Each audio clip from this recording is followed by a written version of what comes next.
What's up guys, Groovy Guitar Dude here with a beginner guitar tutorial for Stupid Love by Lady Gaga. If this video helps you out, hit that like and subscribe button and let me know down in the comments below what are the songs by Lady Gaga that you want to learn on guitar. The first thing that you want to know to play Stupid Love on guitar is that in order to get rid of some bar chords and keep this song as beginner friendly as possible, we're going to capo up to 1st fret. And if you don't have a capo, I'll have a link to get this capo for free right up here. The next thing that you want to know to play Stupid Love on guitar is the structure of this song. We're going to start out with the verse, then go to pre-chorus, then chorus, then verse, pre-chorus, chorus again, then we're going to have a bridge, and then we're going to finish up with one last chorus to take us out of the song. And the last thing that you want to know before we dive into Stupid Love is the 5 chords that we need to play this song. The first one is G, the next one is D, the next one is D sus2, the next one is A, and the last one is C. And I'll have chord charts for all of those in the pinned comment below for those of you who need them. And with all that in mind, guys, let's dive into Stupid Love. Man, this is such a happy, feel-good song. I was so stoked to hear this one this morning. It was exactly what I needed, and I'm really excited to share it with you guys. So this song is really good for beginner guitarists. It just has 2 very beginner-friendly chord progressions and 2 strum patterns. One of the strum patterns is very beginner-friendly. The other strum pattern is pretty beginner-friendly. It's just a little bit fast. So we'll break that down here in just a second. First, let's take a look at the chord progression that's going to play through our verses, choruses, and our bridge. That chord progression is going to be A, G, D sus2, and D. Just like that, repeated through all of our verses, choruses, and our bridge. So that's going to be most of the song. Now, this is where that tricky strum pattern comes in. This is what's going to be playing through most of the song, and it's going to be that kind of pulsating beat that you hear throughout the song in the regular version, but we're going to turn that into an acoustic guitar version here. So we're going to use our A chord as our example here, and we're going to do this very fast strum pattern. So what I'd recommend for this is playing it slowly until you get the gist of it and get the feel of it, and then work on getting it up to full speed. What we're going to do is we're going to play down, up, 4 times for each chord very quickly. Now, close to full speed, that'll look about like this for each chord. Now, that's very fast, but it is just down, up, 4 times. So it's not like we're doing anything crazy complicated. The only thing is just getting the speed of that down because it is very fast. So just a little run through of what that chord progression, that down, up 4 times for each chord will look like with our chord progression. Will look about like this. Start with our A chord and we'll go 1, 2, 3, 4, 1, 2, 3, 4, 1, 2, 3, 4, 1, 2, 3, 4. Again, 1, 2, 3, 4, 1, 2, 3, 4, 1, 2, 3, 4, 1, 2, 3, 4. Just about like that, repeated through all of our verses, choruses, and our bridge. And this is going to be most of the song here. And again, that part right there is meant to mimic that kind of pulsating beat, that pulsating kind of bass line that plays throughout the whole entire of all of those parts. So guys, a couple of times through that chord progression and strum pattern that we're going to be using for our verses, choruses, and the bridge on Stupid Love will look about like this without me talking.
And guys, from there, the only other thing that you need to know to play Stupid Love on guitar is the pre-chorus. Now for the pre-chorus, we're going to have a chord progression and a very simple strum pattern to go along with it, and this is just going to play once through for each pre-chorus. Our chord progression that we're going to be using is G, D, A, and then we're going to have a really small picking part that I'll go over in just a second, and then we're going to have G, D, C, and then back to D.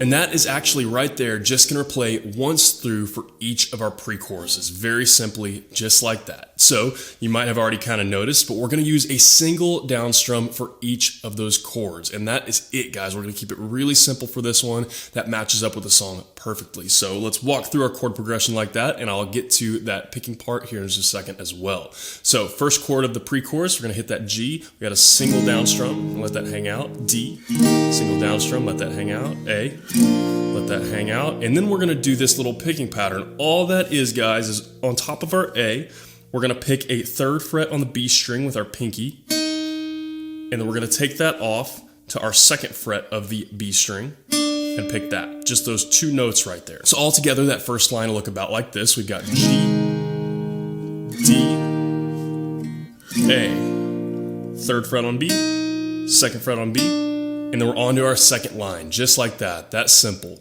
Our second line is super easy. All we're going to do is single down strums for each one of those chords, just straight up, straight through. We got G, D, C, D, and then we're into our chorus, just like that. We just play through that right there once through for each pre-chorus. So one more time, all the way through the pre-chorus, kind of guided here. We've got G, D, A, 3rd on B, 2nd on B, G, D, C, D. Just like that, once through for each pre-chorus. So guys, a couple of times through that pre-chorus, chord progression and strum pattern, without me talking, will look about like this.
And guys, that is everything that you need to know to play Stupid Love on guitar. As always, if you have any questions, you can hit me up in the comments down below. I'm usually pretty quick getting back to those. And again, if this video helped you out, hit that subscribe button. I have about 750 other guitar and ukulele lessons on this channel, and I usually try to post at least 3 to 5 new lessons every single week. So if you're learning guitar or ukulele, there couldn't be a more perfect channel for you to check out. If you want to see where I'm traveling, what song I'm jamming on today, or pictures of my dog, you can hit up my Instagram at @thegroovyguitardude. Link for that will be in the description below. And lastly, guys, if you want to support the channel and get your name at the end of each new guitar tutorial, you can hit up my Patreon at patreon.com/thegroovyguitardude. Link for that will be in the description below. Guys, what a fun, upbeat, good feeling jam. This is just like the song I needed to hear today. I was like tired, I stayed up too late editing last night, and this song, when I heard it, I was just like, oh, that's a good feeling kind of song. And it's a really fun one for beginner guitarists to learn because the chord progressions in this song are very beginner friendly, and the strum patterns are pretty beginner friendly as well. Now, that one strum pattern for the verse, chorus, and bridge is fast, but it's an easy strum pattern because it's just that same down, up, over and over and over again. The biggest thing is just making sure that you can get that thing in time and tempo with that pulsating beat that kind of goes throughout most of the song. And then everything else is very, very easy from there. All beginner-friendly chords and all beginner-friendly strumming. It's just a little bit fast on that one part. So, guys, this is an excellent song for beginners to learn. It's a really fun one. It's a really good, upbeat, feel-good song, so I was happy to jam on this one today and happy to share it with you guys today. I had a lot of fun learning this song. I hope you guys have a lot of fun learning it as well. I hope you have a wonderful day. I'll see y'all soon.